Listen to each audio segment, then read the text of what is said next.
Hello everyone and welcome to another Premier Injuries Daily Update. There may not have been any Premier League action at the weekend, but there was lots to do in the FA Cup, and we also have a couple of double game week fixtures this week. So we'll touch upon those first. The Saints entertain Brentford at St Mary's. Now Southampton, they will welcome back Shea Adams and also Salazar. That's COVID and suspension. There was also an update from Ralph Hasenhüttl on Tino Livramento. He's been missing for the past few games due to fluid on his knee caused by a meniscus problem. Now the good news is he is back on the training pitches. He's working individually, but he's had no reaction so far. For tomorrow's night game, Tuesday's night's game, we could see James Ward-Prowse start at right back. We know that Kyle Walker-Peters sidelined through COVID, obviously Livramento, who I've just mentioned, and also Jan Valery, who was sent off at the weekend. So like I say, Ward-Prowse could deputise, but hopefully for the weekend, we are expecting at least two of those players back. So it could just be a short stint on the right-hand side. For the visitors, Brentford, Thomas Frank, he's confirmed that Sergi Canos and also Matthias Jensen, they're both back in the frame. However, Rico Henry, it's come too soon for him. They're hopeful that he could return this weekend. I think they're away at Liverpool. Elsewhere, Josh De Silva, he's been out for almost a year now. Thomas Frank says he's around about 5 to 6 weeks away. Fingers crossed. He's not putting too much on it because it's such a long-term injury, but good news with regards to that. You may or you should have already known that Everton game against Leicester has been postponed. Leicester have 16 first-team players currently missing due to COVID injury suspension and, of course, the African Cup of Nations. The second game that will go ahead this week as it stands will be West Ham, who entertain Norwich. For West Ham, Vladimir Soufal missed the FA Cup tie against Leicester. That was due to COVID. However, David Moyes said he's hopeful it's touch and go whether he'll make it. So it must be in and around that sort of 7-day period. Of course, if he's managed to submit back-to-back negative lateral flow tests, then he will be in contention. Another one just to add, Kurt Zuma, slightly ahead of schedule with his hamstring problem. That was a tendon issue. That's kept him on the sidelines for maybe the last 6 or 7 weeks.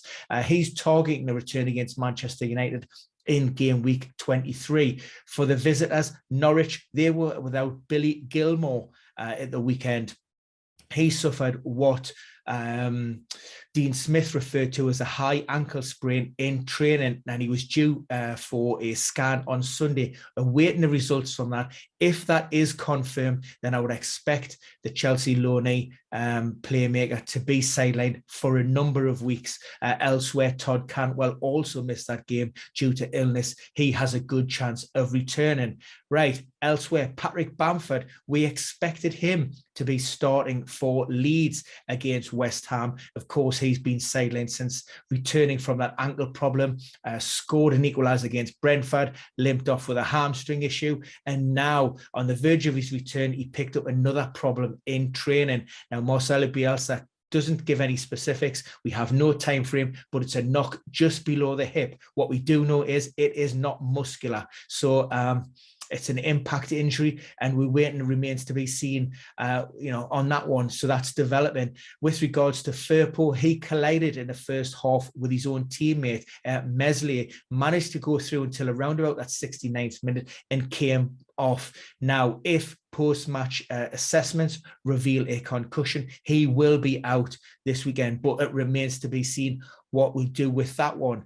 Who else we're looking at? Arsenal. Of course, they were dumped out of the FA Cup along with my boys Newcastle. Nothing to be ashamed of there. Pretty poor performance down at the City ground. They went at the game without Tomiyasu, calf tightness. Also, Emile Smith-Rowe, he was complaining of tightness in his groin. Both of those players could return in the AFL Cup semi-final on Thursday. Of course, they play Tottenham after that, so we'll have a bit of a heads up before the game week 22 situation. Granit Xhaka also missed out following a positive COVID test. Good news from the Newcastle camp.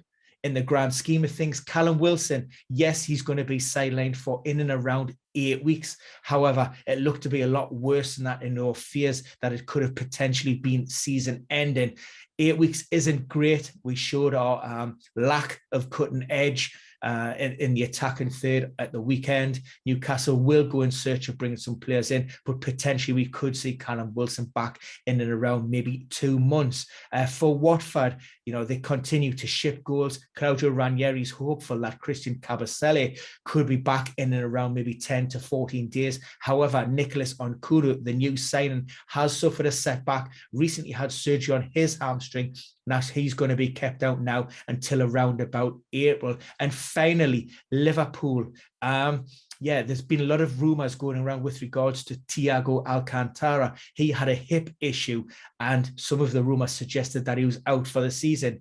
Jurgen Klopp denies that flatly. The Spanish international has returned to the club as of today, Monday, to do his rehab work. So maybe we're still a few weeks away, but certainly not season ending. Trent Alexander, he is sidelined as it stands due to COVID. He was the only one of several players who initially tested positive.